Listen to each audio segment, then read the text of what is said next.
Have you ever believed in something so strongly that no amount of evidence could ever shake it?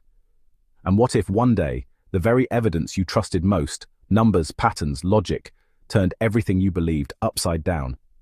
At Cambridge University, known for producing some of the greatest minds in history, sat a man who built his identity on the power of numbers. Professor James Matthews, with a brilliant 25-year career as a mathematician, was a figure of intellectual precision. His life was defined by certainty, proofs, theorems, equations that never lied. Religion, in his view, was an outdated tool for explaining mysteries that science now illuminated more accurately. He wasn't just skeptical of faith, he was, by his own admission, militantly atheist since the age of 16. Raised in a household of scholars, his father, a physics professor, and his mother, a molecular biologist, James was immersed in a world where empirical evidence reigned supreme. Anything outside the boundaries of provable reality was dismissed as intellectual laziness. He often recounted a moment from childhood. "I still remember when I was 12, he once said on a panel, challenging my religious education teacher to prove God existed. She just said, 'Some things must be accepted on faith.' That never sat well with me. In truth, it never sat at all. So what could possibly dismantle the steel fortress of logic James had built around his worldview? Ironically, it happened in the very environment he trusted most, a mathematics lecture hall. One afternoon, while teaching advanced probability theory to a group of postgraduate students, a quiet voice from the back raised a hand. The student's name was Zachariah. Polite, inquisitive, and respectful, Zachariah had a habit of asking questions that danced just beyond the edge of the curriculum. "Professor Matthews," he began, "if a text written over 1,400 years ago contained mathematical patterns that modern science says couldn't have been known back then, would you reconsider its origin?" The room buzzed with curiosity.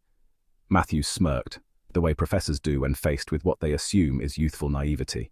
"Sure," he replied, "but such a text doesn't exist." Zachariah pressed gently, "Have you ever analyzed the Quran?" Matthews shook his head. "No," he admitted, "but I'd wager it's like every other ancient book. Coincidences. People see what they want to see." Zachariah paused, then said, "Then shouldn't we test that hypothesis? As scientists?" That simple, sincere question stuck with Matthews.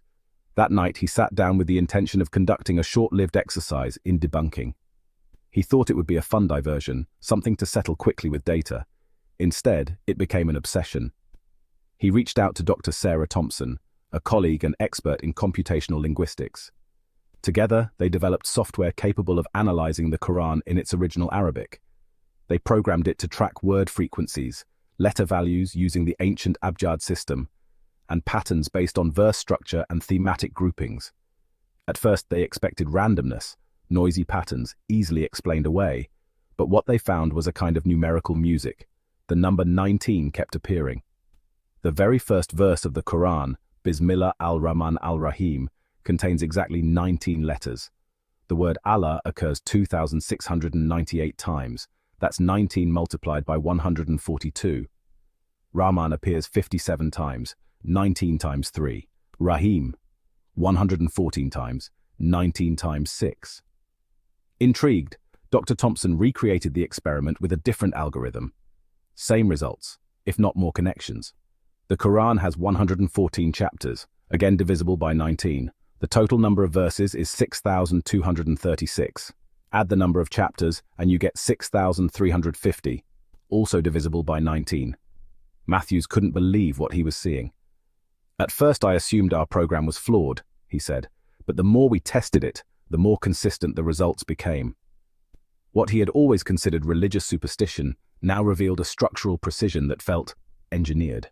He double-checked the source code, rewrote segments of the algorithm, even asked other colleagues to independently verify the datasets. Each time, the patterns re-emerged, clean, elegant, and mathematically robust.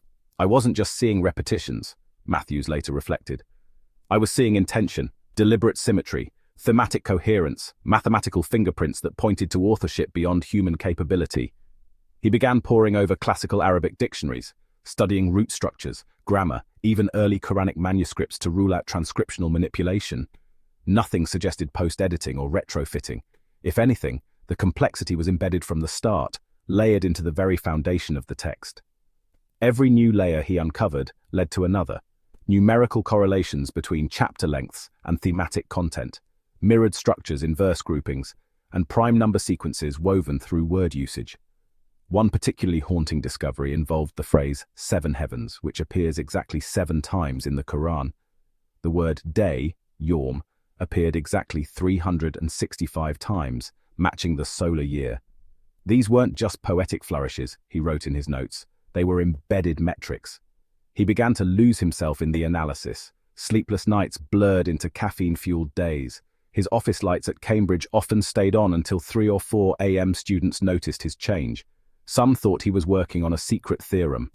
Others whispered about a personal crisis. In truth, it was both. Matthews, the lifelong empiricist, was facing a paradox he couldn't escape. The data was objective, but its implications were existential. If the Quran's structure couldn't be explained by historical context, chance, or human design, then what could explain it? That question began to erode the foundations of his worldview. He stopped attending certain departmental functions, withdrew from casual debates, and spent more time walking alone along the River Cam. I was afraid, he admitted, not of the Quran, but of what it might mean for everything I had believed until now. What if I had been wrong?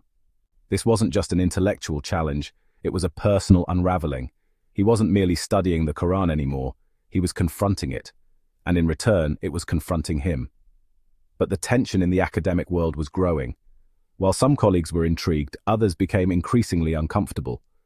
The idea that a religious text, especially one so often politicized and misunderstood in the West, could outperform revered literary and philosophical works in mathematical complexity, challenged not only professional assumptions, but personal identities. "You're venturing into dangerous territory," warned one faculty member off the record. "You're not just analyzing patterns, you're flirting with theology. That's not science." But Matthews wasn't preaching. He wasn't trying to convert anyone.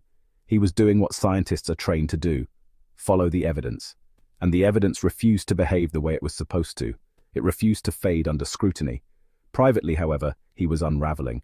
He began to feel isolated, even among his peers.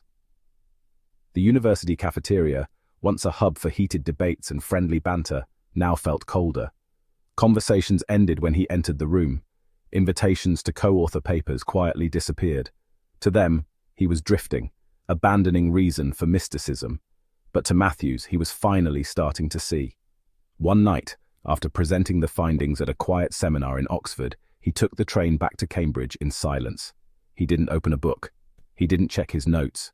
He just stared out the window at the countryside rushing past, questioning everything he had once thought was certain. Back in his flat, he sat for hours without moving, the Quran open on the desk, not as a dataset, but as a text. He found himself drawn not just to the numbers anymore, but to the message, to the rhythm of the language, to the challenge it issued. Will they not reflect? Will they not reason? He remembered the verse that Zachariah had once mentioned, almost in passing. "We will show them our signs in the horizons and within themselves until it becomes clear to them that it is the truth." Quran 41:53. He read it again and again. Each time it landed heavier, more personal, almost surgical. It was no longer just about academic credibility, it was about truth, it was about integrity. And Matthews knew, whether he wanted to admit it or not, he had crossed a threshold, one that wouldn't allow him to unsee what he had seen. Still, Matthews found himself in turmoil. For weeks he couldn't sleep.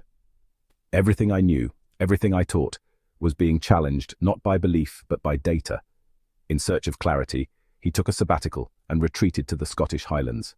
There, he decided to read the Quran not as a mathematician, but as a man in search of answers. And what he found wasn't blind faith, it was a book that invited questions. Over 800 verses in the Quran call on readers to reflect, to reason, to seek knowledge.